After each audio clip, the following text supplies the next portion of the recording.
Hey y'all. Hey. Chris, let me know if you can hear me. If you can see. You can hear me. Hey everybody. Happy Sunday. Happy Sunday. I'm just trying to make sure that you all can see me, you all can hear me. This is the first live streaming of the Book of Brianna podcast. And as you know, we are live streaming because I have some news to share. I have some news to share, but also I wanted you all to kind of celebrate with me because today is the last day that I can officially say I'm a tenure track English professor. I have some news to share, sorry. But that was me. So I want to make sure you can hear me. But yeah, so I wanted to make sure that we're all set and I wanted to chat with you all. And I did bring on a special guest to help me share this news, So as you come on, let us know where you're watching from so we can give you a shout out in the comments. I know a lot of people watch me on their TV, but y'all, this is the end of an era. Special guest. Sorry, I don't know what's happening. It's showing up private on my end. Are you showing up private or public?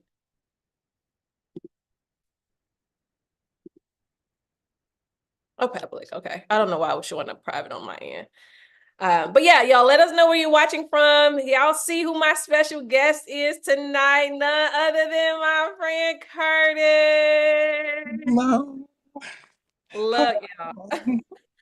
I don't know how this is going. Oh, I'm gonna say, Huh? I'm scared. So I don't know. Wait, don't do it yet. Wait. Let the people come in first. I need to see if they can see me and hear me because something is going on on my side. Hey, Nikki. Okay, I think we're good. I think you can hear and see. I think we can hear and see. Okay. Y'all, can y'all believe that we are about to be in Q3 tomorrow? Tomorrow. And Curtis, can you believe that? I'm still in Happy New Year mode. Not as Q3. heavy. We're in Q3 tomorrow. Happy New Year. That's what it is. It That's is so January funny. 1st, 2024. It is January 1st, but it is literally about to be July 1 tomorrow, Q3. And I'm God. nervous for obvious reasons, but Because where's the time gone? the time is gone. What she got to do? I don't know. Last time we rushed out of a year, it was 2020. We came into 2020. And so I don't know what's been going on, but 2024 got somewhere to be. I don't like it. Y'all, as you come on, y'all, please go ahead and like this video so it can get started in the algorithm. Let y'all friends know we're on. We're talking about a lot of stuff, but two very important things today for me, and I wanted to share it live. And I hit my friend up and I said, "Friend, would you mind coming on a podcast to help me out?" And my friend said, "Absolutely, Mhm. absolutely." Okay, so are y'all ready? Are y'all ready? I really dislike hiding stuff. I am a poor liar. And I really don't like not telling whole truths. Um, but I've been telling a half truth for a long time, and I want to tell the whole truth before we get into Q3. But before we get into that, y'all, today is June 30th. Mhm. Today is The last day. today is the last day of my career. Thank you all so much for journeying with me. Thank you all so much for just giving me the gosh, I can't even get the words out. No, Thank you for giving me the space to be honest. I know. well, Every time I haven't even gotten into the comments every it's all right, friend. time. but thank you all for journeying with me this such a long time. You were journeying with me before you knew you were journeying with me. And thank you all for allowing me to just be honest, be human, and also tell the truth on myself. I don't take your support lightly. And I just want to say everybody, thank you. As y'all can see, I'm crying. I've been crying all year, it seems like. I've been crying all year, but it wasn't for bad reasons, right? But today's the last day, and as y'all can see, I'm in an emotional mood. It's bittersweet. It is bittersweet. It is difficult, and it's not a decision that I took lightly. But I wanted to share this moment with y'all to say thank you. Yes. Friend, what you got? Congratulations. I'm not, I don't know if it's, Curtis went to the store to try to buy some confetti. and when I tell you I don't know what I'm doing, I really don't know what I'm doing, y'all. I thought I was gonna be able. Okay, forget it. I'll just open it up and then just toss it. Because I don't want this to this No. is embarrassing. Okay. Come on now. Curtis went to the store and found me some confetti, y'all, because he said we are celebrating today. Celebrate. We're about to throw the confetti. Let me. Oh, this was a bad decision. Thank Woo! you. There we are. There we are. Oh, there's a little bit more. Oh, wee! Okay. That remind me of that little gift that's in the text messages when the man just throwing the confetti like congratulations. Ooh, it's a celebrate. But thank you. Thank you It's so a much. celebration. Yeah. How Thank do you. you feel? Shook. I'm shooketh. Y'all Yeah. know that's my word. I am shooketh because I don't know what's next. I don't know what's next. I feel like and I know you and I have said this a lot, that I'm in this, I feel like this Abrahamic moment, like leave and I will show you. And I'm like, I didn't left now. You know what I'm saying? Like, you can do the showing now, Lord. I didn't left. But I am nervous, Mhm. sad, excited, and all the things. I am just not one feeling. It depends on what minute, you know Yeah. that. Yeah. But Uh, it is a surreal moment that today is the day. Remember I called you? He and gonna I laugh. still can't get over it. Y'all. Okay, let's talk about that day. Let's talk about the day that you made the decision to leave your career. What did you feel? Like what was I know now this being the last day, and it probably still won't hit you until you're like a month month after, like, I okay, don't have no paycheck. that, that part. Like, okay, this is really over. This is done. Yeah. Yeah. What were your sentiments? I mean, I know, but for the general public to know as well, what was it like first? Let's start here. Making the mental decision to write your resignation letter. I y'all, I tried to write that letter for 3 days because you have to, before you go in to, craft the letter, I was already having resignation conversations. And so remember, I was already trying to figure out how I can stay or how long I can prolong this decision. And I Mhm. wasn't getting an answer from heaven. Right. And so I'm like, okay, cool. I have time. And then fast forward 2 months later, I'm like, I actually don't have no more time. They forcing my hand. And so that decision to actually write it, as y'all know, I wrote the resignation. Well, I sent in the resignation the day that the shooting happened at UNLV. Uh, and it was this shocking thing. So I was processing that shooting and what could have been, but also processing an end of a thing. And so I tried to craft that letter for a long time, and the words wouldn't come. For someone who does words and who can write, I could not write anything. And yeah, I cried. Every letter, it seemed like every word, I cried every one of them. And so it was hard. It was definitely hard. And hitting send was hard too. That part. Do you feel Yeah. like you made the right decision?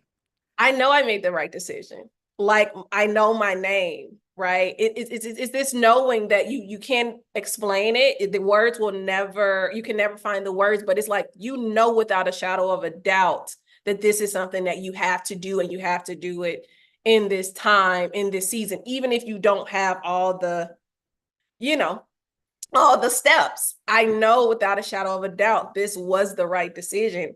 Now I still feel shaky because I can't see what's next, but I do know that I did, in fact, make the right decision. Yeah, yeah. So, okay, let's go to the day. Let's go to when you vocalized that you were leaving UNLV. Let's talk about it Okay. because it came. I mean, there's like because we've had conversations prior, right? And even like with the I won't say contention, but just the way that you were feeling towards not so much that it was a bad thing, right? But just where your heart posture was kind of shifting, um, Yeah. it made sense. But of course, you would think it was in casual conversation. It didn't feel like something that was going to be as immediate. Maybe like, okay, a few years down the line, Lord may shift up and then boom, boom, boom. But it didn't happen too long It after. wasn't much long after that. I think when I first started feeling that tension or that nudging, it was during the Let There Be Challenge in 2022. So I was like, something is about to end because I'm feeling restless, right? And nothing is visibly wrong. Nothing, my life is doing what it's supposed to do, but you know how you feel that dis-ease, and I'm like, something's about to end. I'm about to go into transition. And y'all, I freak out when I know that a transition is about to happen to me. I freak out. I clench down, like I am shook because I know I'm about to get the taste slapped out of my mouth. Like I just know that that's what's about to happen. And then the end of the challenge was December 31st. And I woke up on a January morning, early January, and I had a conversation with you. So I guess we got to get into, Nah, ma'am. I guess we have to get into the story because we're skirting around a lot of things. Yeah. So y'all, what do y'all think What do my, you think her secret is? Like what do you what think my secret is? you done told us in your email that you've been holding the truth from us. I've been withholding the truth. I've been lying. And I want to hear what the people think that this is. Yeah. Let's see. Yeah. What y'all think? Put it in the chat, and then I will tell the story that will tell you the answer. I'm really interested with this because you all have been seeing it and noticing it and listening to it without knowing it. And I was reflecting on this rather recently because I was thinking about the Builders Challenge. And so for whomever did the Builders Challenge, and y'all know that was the beginning of the crying season for me. Nikki is included from the she. Right, Nikki and my mama, y'all can't They guess. can't Y'all answer. do know. Y'all can't guess. But the Builders Challenge was the beginning Mhm. of everyone seeing what's starting to happen internally. And because God didn't let me go behind the scenes and let me do this privately, I had to do it publicly and hurt publicly. And I think that's fascinating to think about, right? Because people say if you're hurting, you need to sit down. And I didn't get that opportunity to go through in private. It was like your feelings are about to be hurt and you're going to be breaking down very publicly, and you still need to do this because it has to prepare you for the next, right? And it went against everything that I heard people say that I should be doing. And guys like, no, I'm gonna make an example out of you basically. You know, But put stuff on silence. the chat is silent. All right, y'all. I'm just gonna tell y'all. Let me tell y'all the story. Okay, so towards the end of 2022, Lucky towards emoji. towards the end of 2022, I was leading the Let There Be challenge. Y'all know that's a difficult challenge and an undertaking for me every year that I do it. And I started to feel that an ending was coming. I don't know what's going on with my voice now, but I Okay. started to sense that an ending was coming, and I was getting restless and I was getting frustrated. And, I was like, I don't know what's going to happen, but I think I'm about to leave my career. And it was that casual conversation with you, right? Yeah, my We God. clock it, we clock into January 2023. And I feel like it was early January, maybe January 3rd-ish. It was real early. We weren't in January long. No, it was it definitely had to be with like the first week or two. Like, Yeah, it was, yeah, yeah, right. And that January morning, I remember I was leaving my apartment because I was still eating Chick-fil-A at the time. So I was about to go to Chick-fil-A. yeah. I called Curtis and I said, I just heard Dallas. I think I have to move to Dallas. And I Mm. don't know why, right? So y'all, long story short, I moved to Dallas last July. I've been a Texan. I have been a I have been a Texan for almost a year now. But I have to tell y'all that the move was so hard, right? So let me just tell y'all the story. Yeah. I know I have to move to Texas. I come out here in March and I say, okay, I need to find somewhere to live. Blah, blah, blah. So I come out, I find somewhere to live. My lease is up at the end of July in Vegas, right? I said, okay, I am going to go ahead and book move. I am not going to book movers. I'm going to give my apartment, I gave my entire apartment away to a single mother. Didn't sell anything. I gave everything away. Um, I booked a car service, right, to get my car shipped. I packed up my clothes, FedEx, and shipped my clothes to Texas. Um, and then last minute, the car shippers could not find someone to pick up my car. So y'all know what that meant, that I had to drive from Las Vegas to Texas by myself across the country. Like, I'm tearing up because it was a hard thing to do. Um, So I have my car packed up. My items have been shipped. I had to make this drive now, which was a 17-hour drive. It was hard to do. But I did. I had my location on for everybody. All my friends and family had my location on. yeah.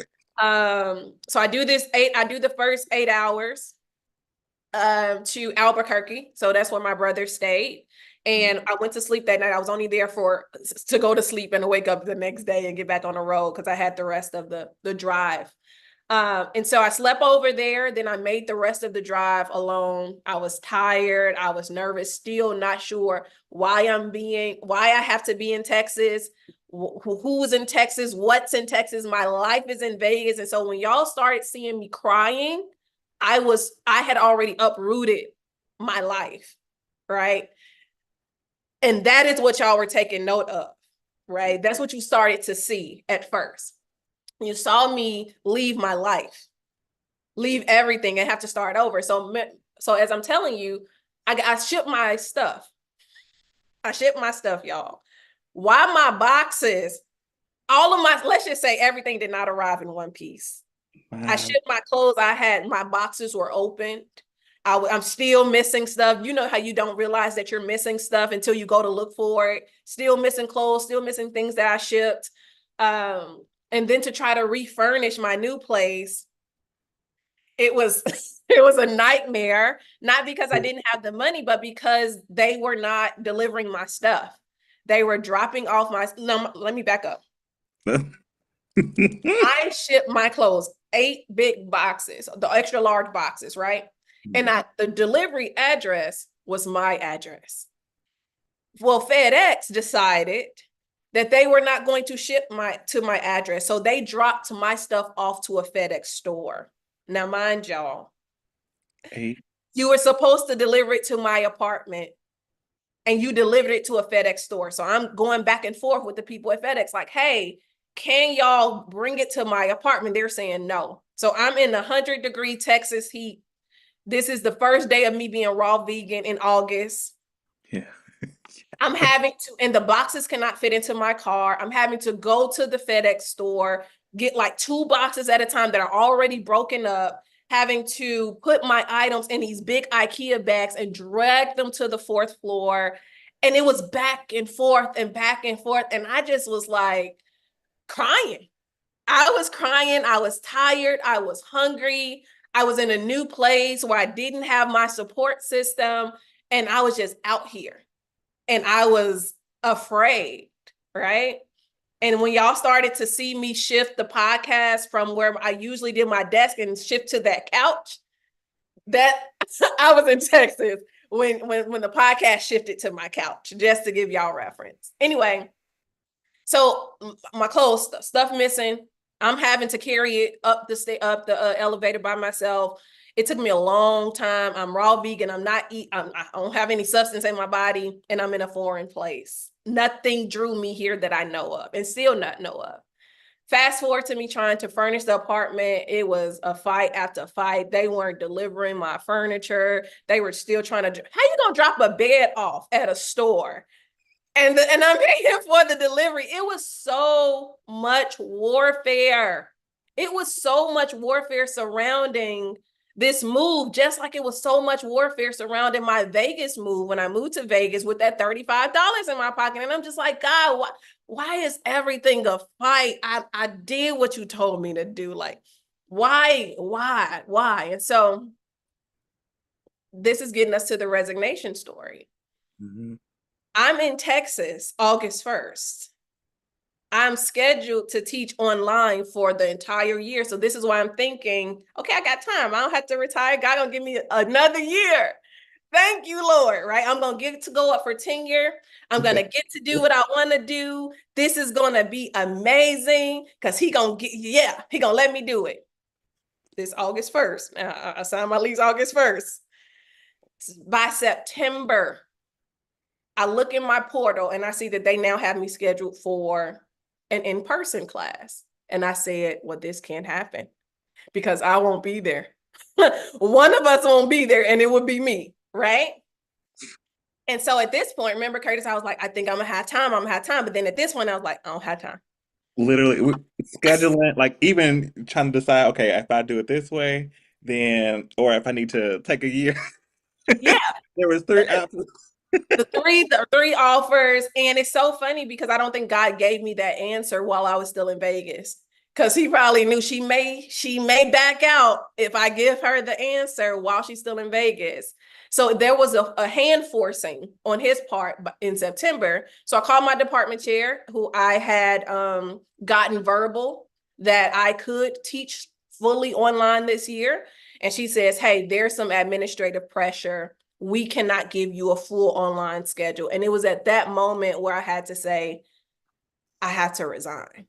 Mhm. And without saying I have, because they know now that I'm in Texas, but without saying I am physically not in the state anymore, I had to say other things that were concerning me as it pertained to my life and what was important to me, because God was already turning my interest away from my research, away from my work, and more into his interest. So that's when the Kingdom series started picking up again, because he was turning me, right?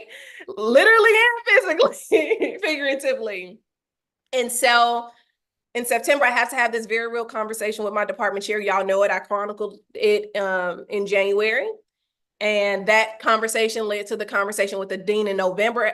This whole time I'm crying, y'all. So now that gives you context. It wasn't just the career end. It was I uprooted my life for a place I don't know anything about at all, right? And so there were multiple things that were happening, and I'm still having to show up, let there be challenge, podcast, teach, do all of this stuff. And behind the scenes, my community know this girl is going through hell, Hell, hell and high water. hell and high water. And I remember when I had to have the resignation conversation, and I called you, Curtis, like I was in tears, and then you start tearing I up. know, because even with that, like, okay, so the fact that I mean, of course, like if you cry out, I may cry. Like that's just like, I'm just like I'm like that. Like I'm not well, no, I'm not emotional. I'm not a big crier. But when I see people who I hold dear, deeply moved, whether it be through sorrow or just like grief, whatever it is, I'm gonna shed some tears, okay? Because like, why my friend go? Period. And Yeah. it was like the start of a close of a chapter, of course, but it really solidified everything that you were feeling that the transition led to. It was okay. Well, this is it. This is where it all ends Yeah. by this moment. This was the pivotal deciding factor in the entire transition that once that letter Went out. Yeah. and once there was no viable option. This Hmm. was the only way. And even the ones that were presented, Yeah. you still had, let's even talk about let's talk about the three choices, Oh the my three God. roads. Oh my gosh. So when I went to talk to the dean, no, before I went to talk to the dean, the department chair, I said, hey, don't say anything. These are early conversations. I'm thinking I'm going to resign. This was a me and her conversation because she was also my mentor and I consider her a friend, but I do also know that she has a duty to the university. And so to know that they're about to potentially lose a colleague, she went to talk to the dean. And I said, now the lid is off. Listen. This is about to be a domino effect. And so they came back with three offers. They put three offers on the table. One offer was what did they ask me? They were going to let me keep my job, but go on a leave for a year. Right. Oh, they probably was like, Bree, she's probably tripping. She may be tired. We would let her go on academic leave and hold her position. I couldn't do that because I knew that one, God was telling me to leave, but two, I knew that I was going to potentially be holding up someone else's destiny because I wanted to have a placeholder in a place that I no longer belonged in. So that's one. Two, it was a money thing. Three, it was okay, we would let you off the tenure track and we will convert your line while still allowing you to teach here. So that would mean that I would not get paid my same salary, but because I'm not on the tenure line anymore. But they was like, we can keep you a job.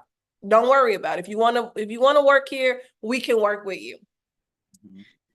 And I just felt God say, no, you don't get a backup. You don't get a plan B. You get plan A and do not take any of these offers.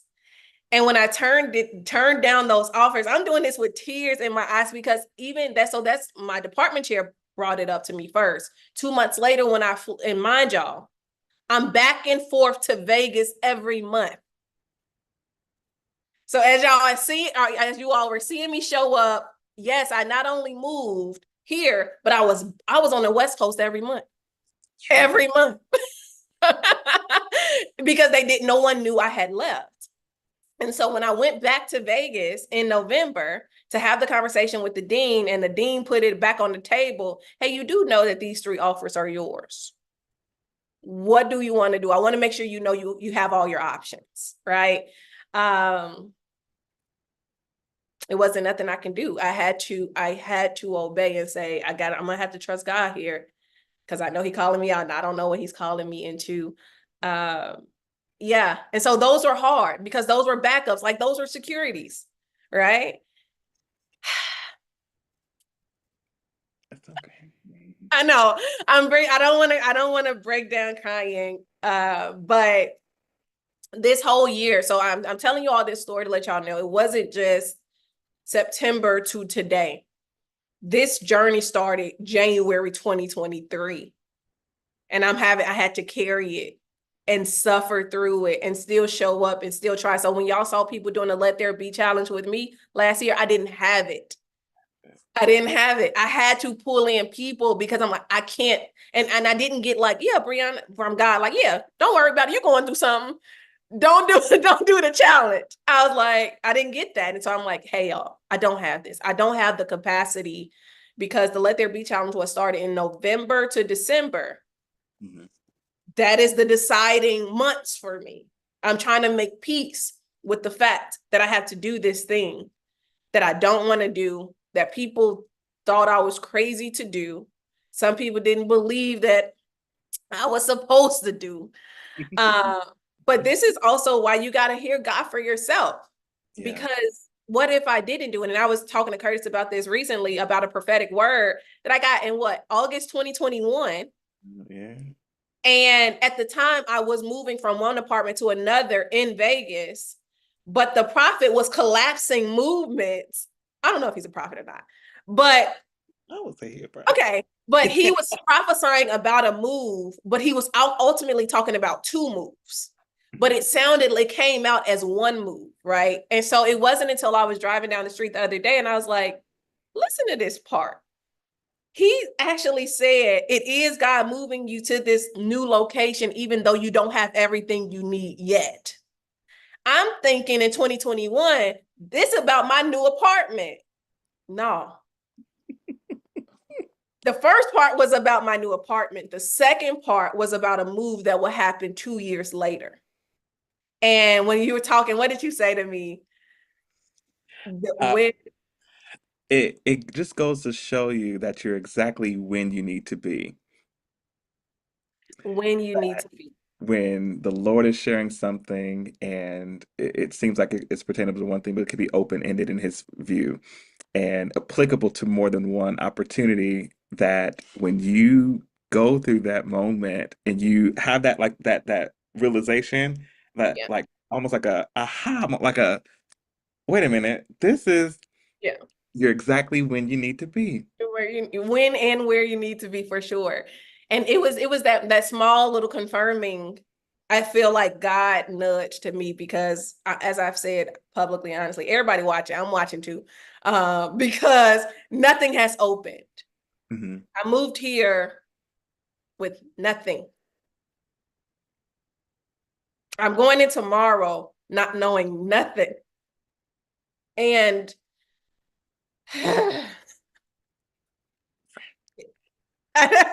Mirror.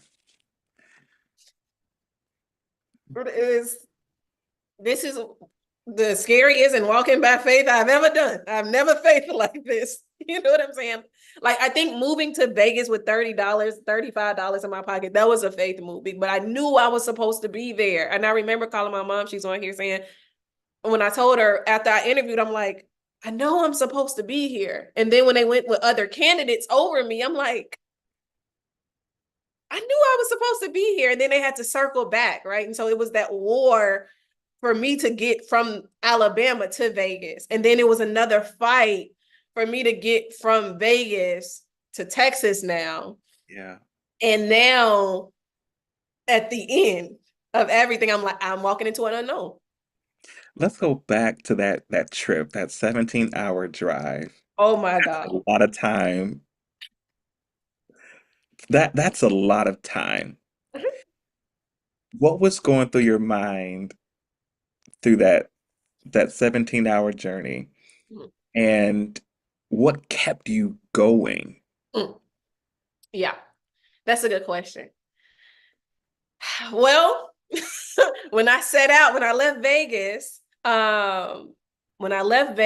for the first leg of the trip, I was like, I can't believe you're about to do this. Mhm. You're literally leaving your life. And of course, anybody who has to move from one state to another, that's already a burden. But to move and not know why, and then to have to drive by myself those 17 hours, I had a lot of questions. I was afraid. I'm like, you really leaving behind this life? And I knew that leaving behind that life was going to trigger the career end. So I'm leaving knowing that there's about to be a series of endings for you, and you need to prepare yourself for how you're about to feel. I could not have prepared myself. There are times where I cried on that road, right? You know, because I'm going through mountains and I'm going through, when you get to Texas, it ain't nothing but the scenic route, literally. But I was driving and I had a lot of questions and they still weren't answered, but I was hopeful, right? I was hopeful. I wasn't scared to make the drive, y'all. I guess I'm courageous like that a little bit. I wasn't scared, but it was lonely. It was lonely. It was scary, and I was just like, you don't have nothing else. And in real time, and I know I'm saying this a lot now, but as I reflect back over my life, I really only had plan A's. I've never had plan B's. Plan A was always the plan, and I was just going to have to work it out or figure it out, even whether it's getting into a school or something. I've only had one choice my entire life, right? Except for when I went to the undergrad and I did any, mini, mo. That don't count. I know. I did on any, mini, mo. But I've only had plan A. And I think plan A's were God's plans. And so when I knew that this was coming and this was happening, and I'm journeying through to this next, not knowing what's going to await me here, hoping that something good's going to await me, only to be met with more resistance, I felt defeated. I felt defeated because it plays on your confidence, right? If you have to keep trying to rise, you're trying to rise up, and it's like you keep just getting slapped down. And I'm still having to do this publicly. I'm having to mourn publicly in some way, mourn multiple things at the same time. And I just was like, please have mercy. Like, please just have mercy on me and my heart, because my heart can't take no more. But when I made it to Texas that next day, I knew it was where I was supposed to be. And I still know it's where I'm supposed to be, even though I don't know why yet. I know without a shadow of a doubt, this is home. Well, it reminds me of the journey with Moses. So, which is going to sound in context when you break up Moses' life, there are literally three, well, really two moments in particular, but there are three stages of his life that that he goes through that we see in scripture. We see where when Jochebed's mother ships him off in the lovely little um ships him upstream in a basket to go, Yeah. and then he ends up literally in the Pharaoh Yep. pool. We have this moment. He grows up knowing one thing, or being experienced, having this one life, and even thriving in it, if you will. Like he's been made.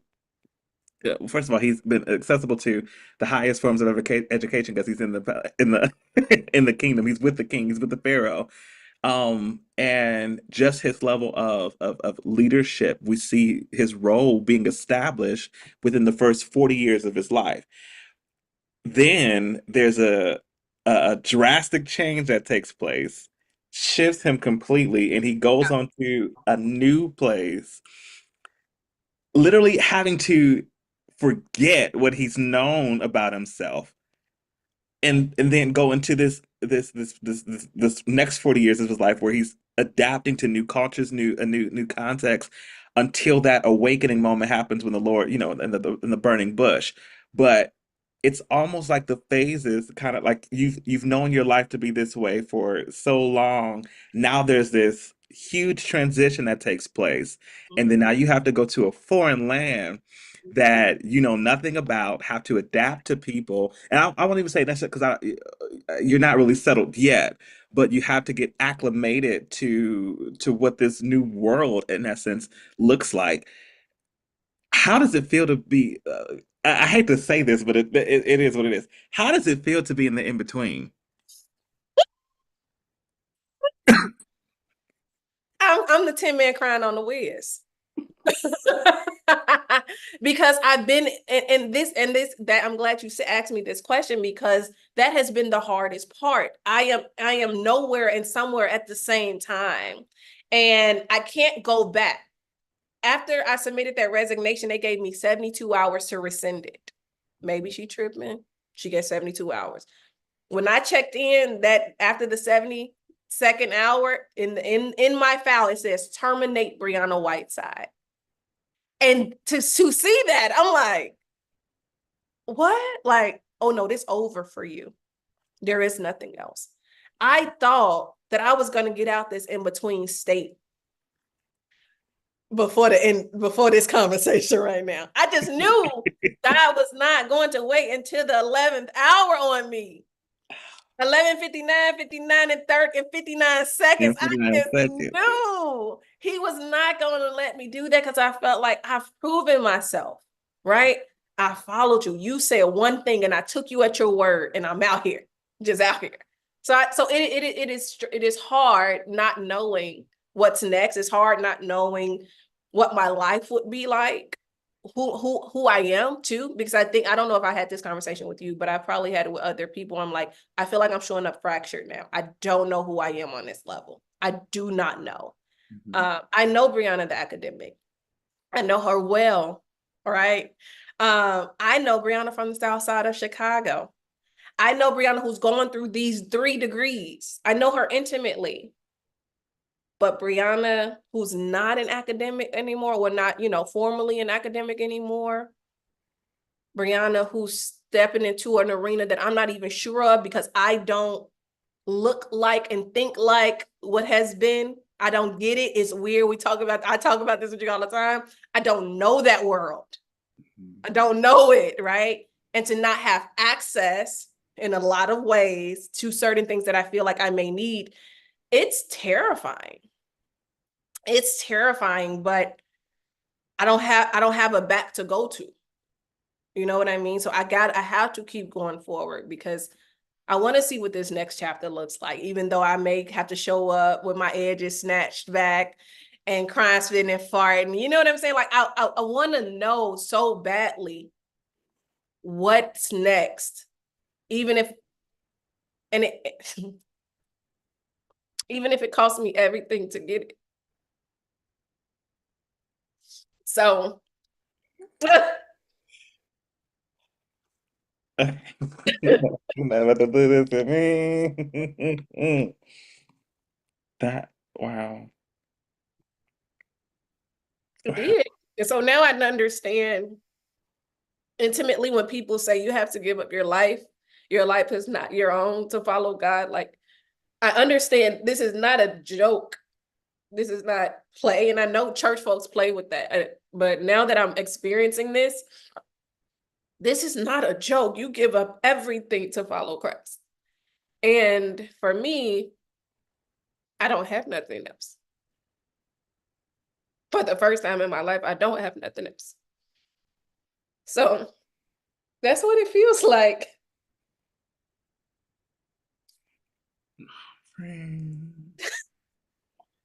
Oh, but the silver lining, even with that, is that we read about people who were, well, we don't really know if they were thriving or not in their careers, but we have the disciples who were, oh, we'll say they're thriving. Period. They was thriving. They was doing it.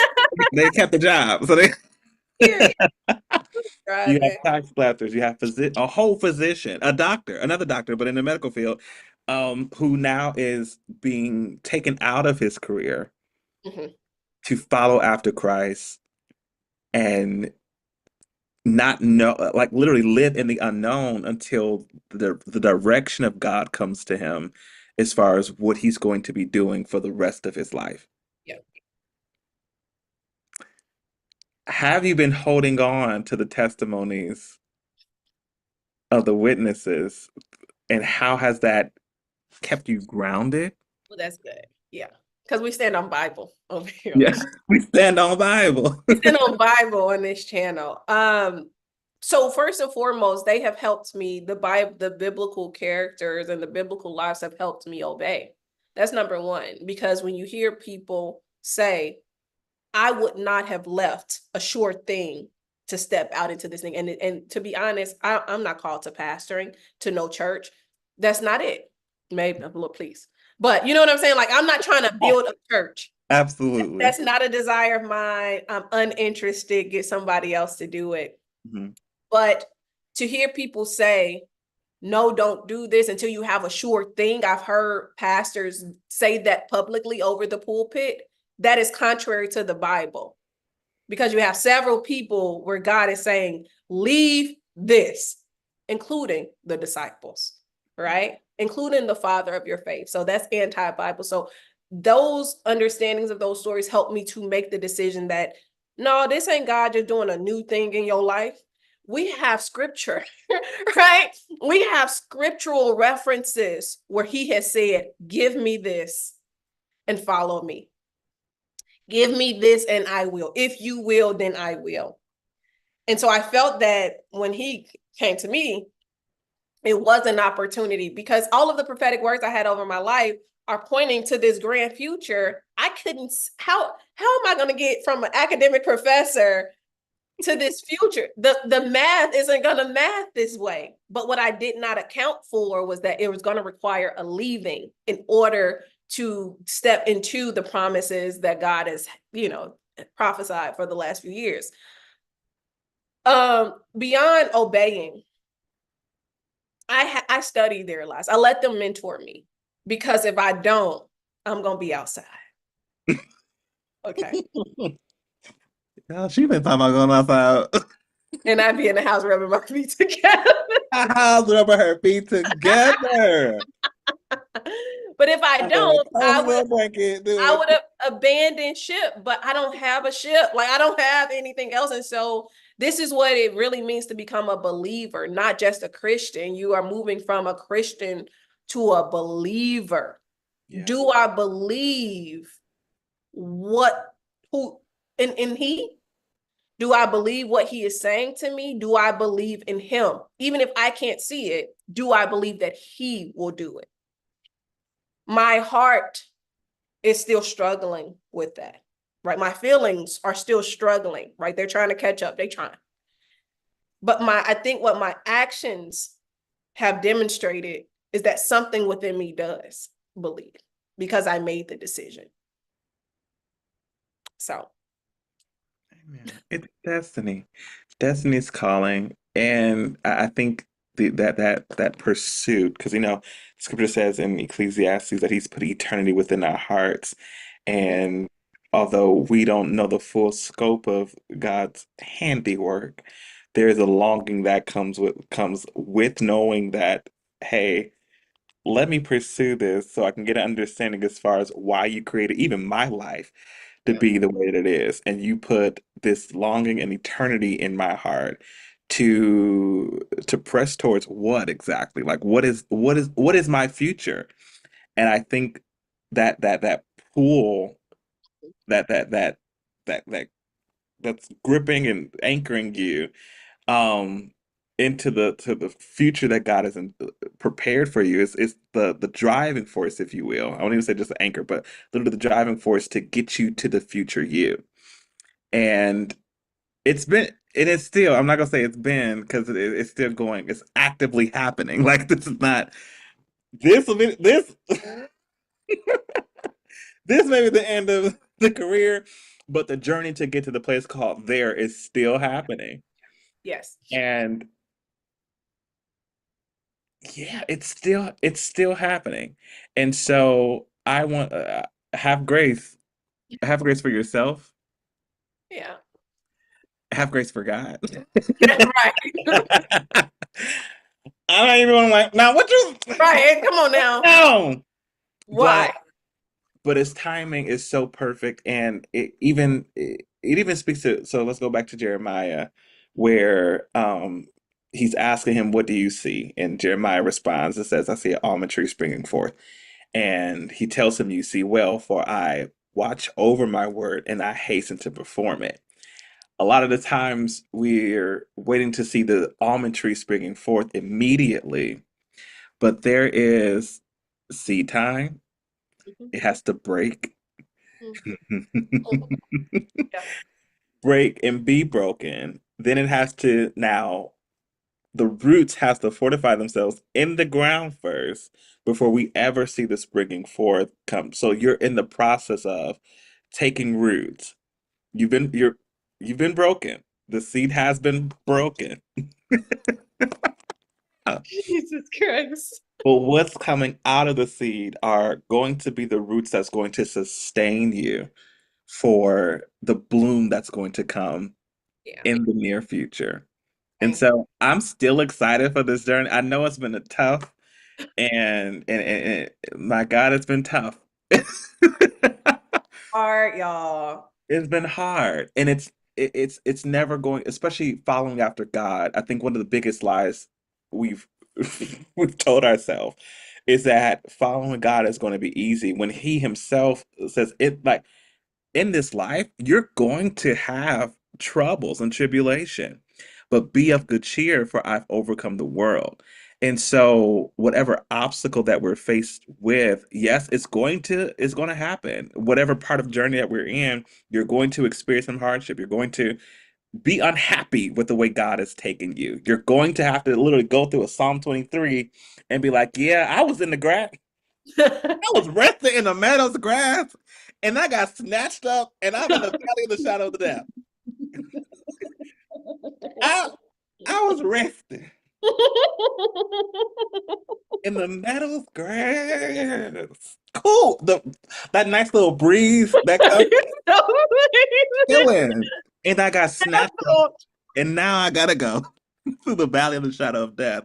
But the beauty is that he's with us. Like, I bet no matter where you are, and I didn't mean this wasn't supposed to be one of these songs, but um no matter where you are, and even let Dr. Brianna Whiteside be a testament that no matter where you are in your journey, as long as he's right there with you, and you have not, like, okay, well, you go through that valley alone. I ain't got time. I'm trying to drink some more water at the river. Right. What you doing? I'm not doing that. This ain't the route. Yeah. But be okay with accepting the hard things of God. Like, it's I'm not gonna say that your emotions are not gonna be valid in the process, because the emotions are the emotions. You have every right to feel every emotion that you feel, Yeah. especially with hard transitions. But have this, I won't even say be okay, but have a resolve in your spirit and in your heart, knowing that even in the midst of it, God is with you. That's the No matter what. Yeah. Whether you feel like you're in a prosperous season, Yeah. God is also with you in the valley.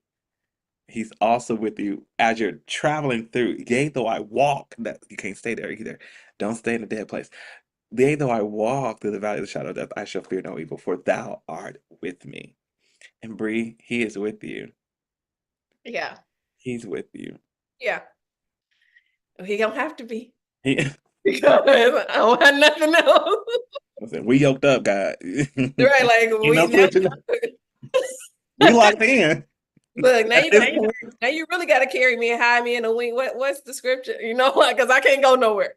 I literally gave up the last thing. And I thank you for saying have grace with yourself, because I through this journey there have been large frustrating periods and anger, and then I get upset with myself, like, it's gonna be fine, but it's like I, I'm blacked out. I can't see it. I can't see nothing. What's taking so long? Why? Right? And so it's just that frustrating to endure the hardships of God. Yeah. You know what I'm saying? And I'm like, I ain't do this to myself. Come on now. You know what I can be okay with dealing with a consequence that I created.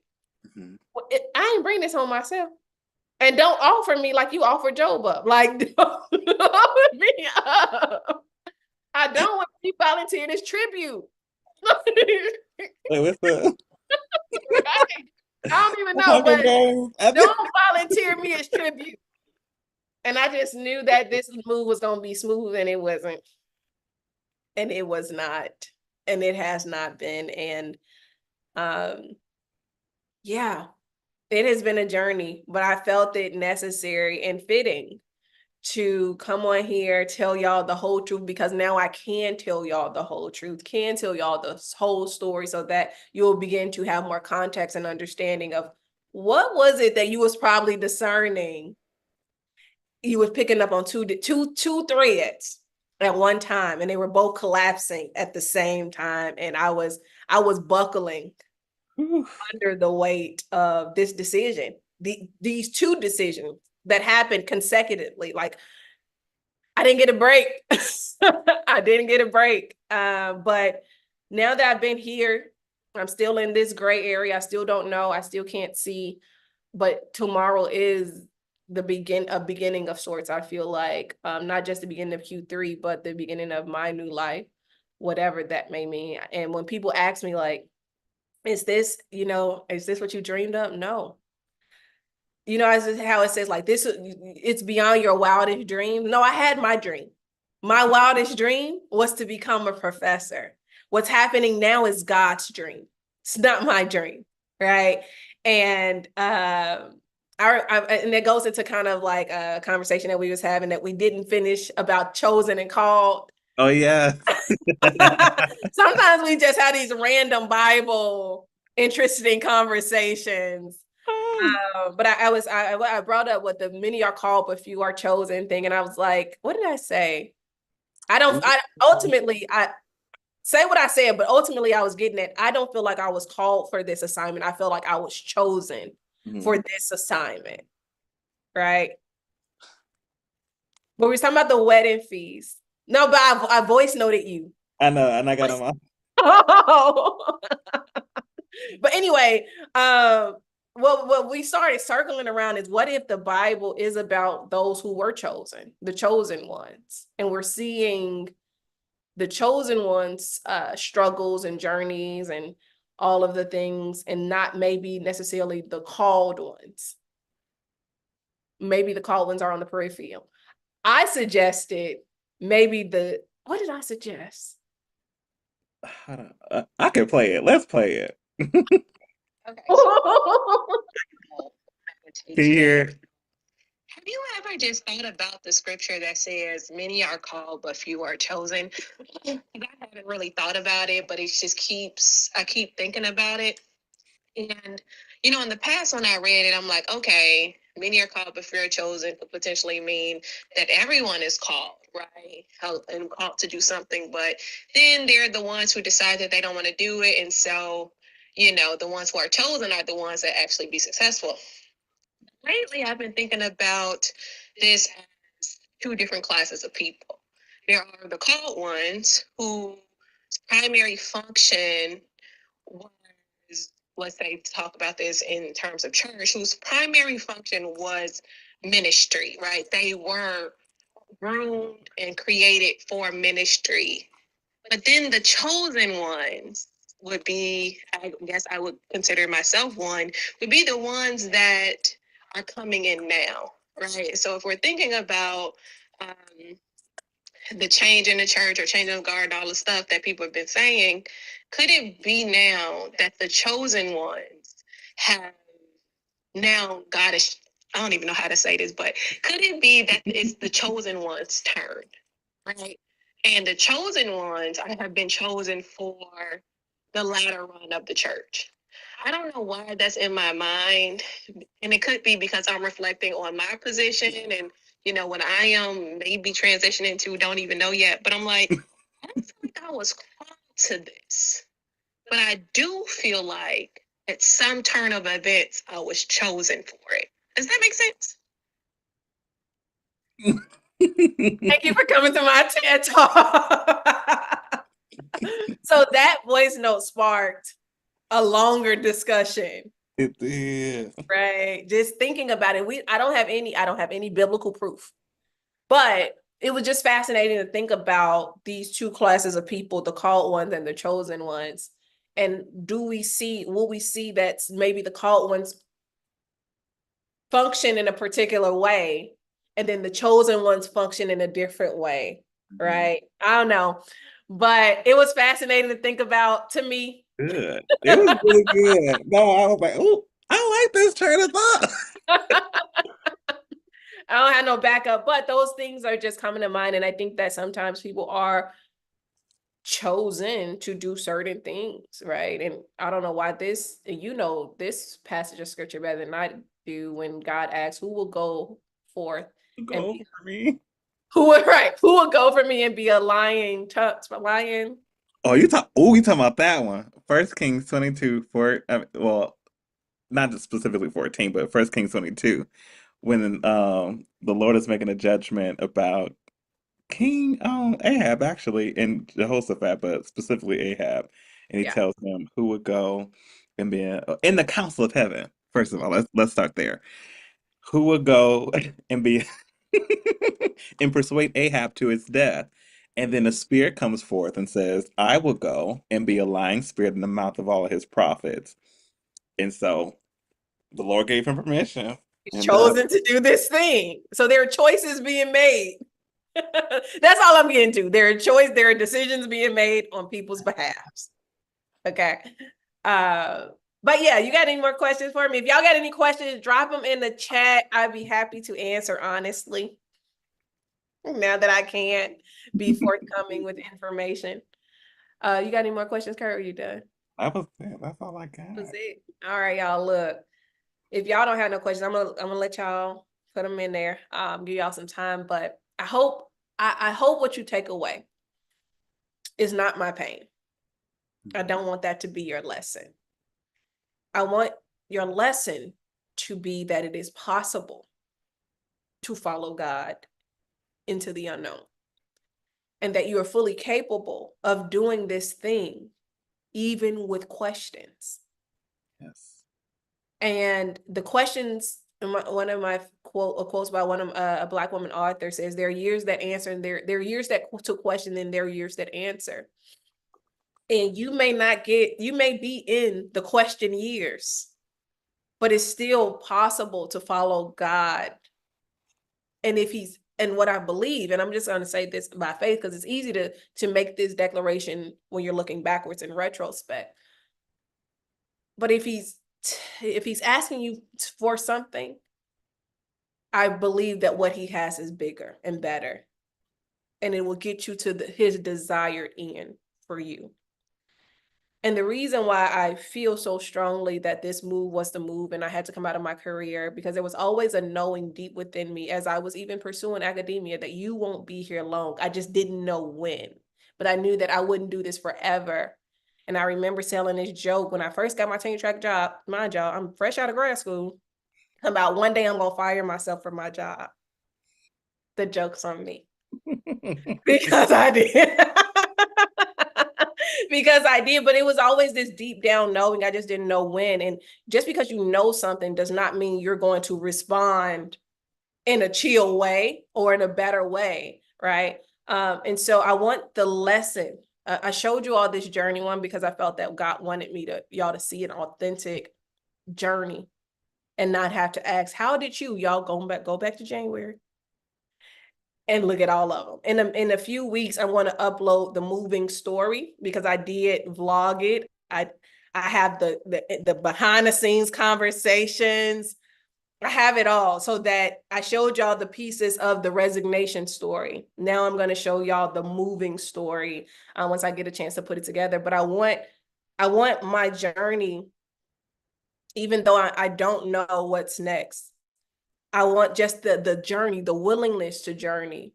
I want that to be the biggest lesson, that you can do this thing. And God, if we are supposed to live our lives by timelines and timetables, and we do want the discernment of the sons of Issachar who knew what Israel ought to do in those times and seasons, you will know what you ought to do in that time and season of your life, but it might scare the heck out of you. But you still have to do it, because not only is your future dependent on it, the future of the generations are dependent on it too. And for us to not continue to stagnate our lineages, we have to be willing to make the hard decisions.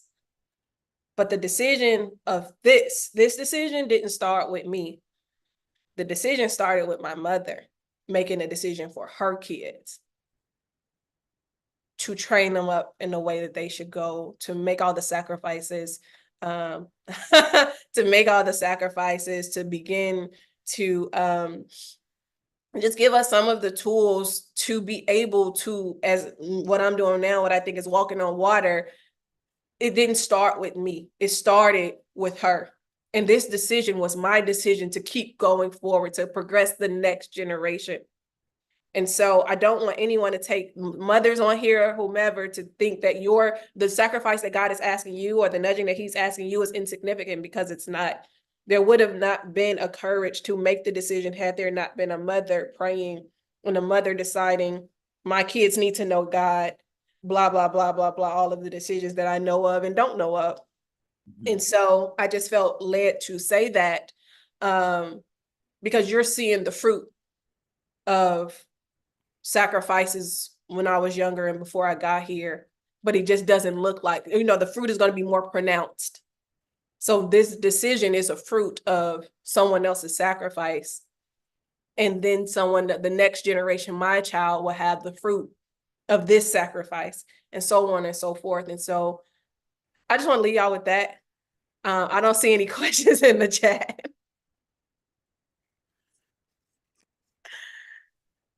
I don't see any questions. Thank you all for journeying with me. I am taking July off.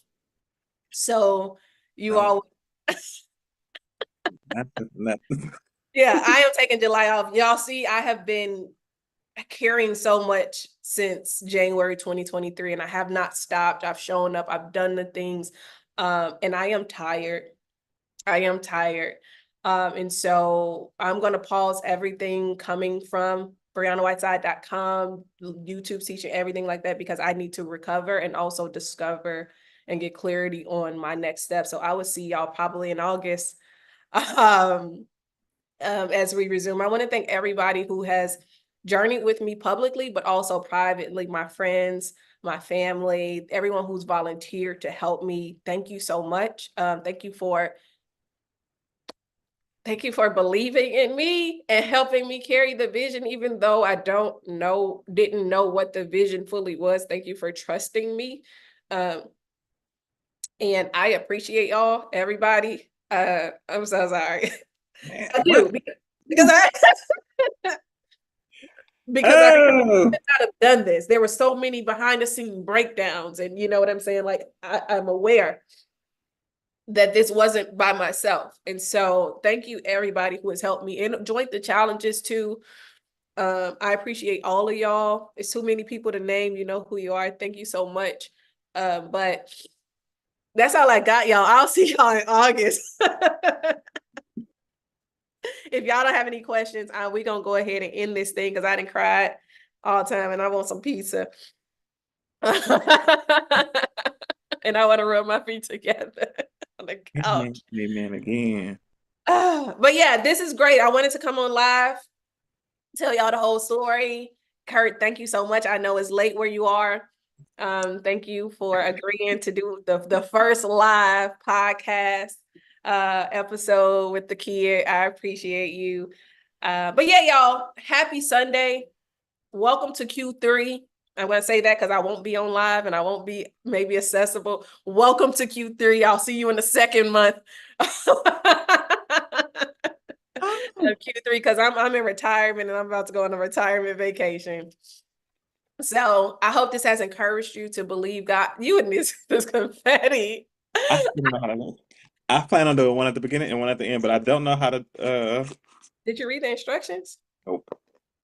That's a write them down. I'll FaceTime you after once I do. But thank you all for watching. Thank you for journeying, and thank you for giving me your attention tonight. I will see y'all soon in another installment of the Book of Brianna. Bye, y'all.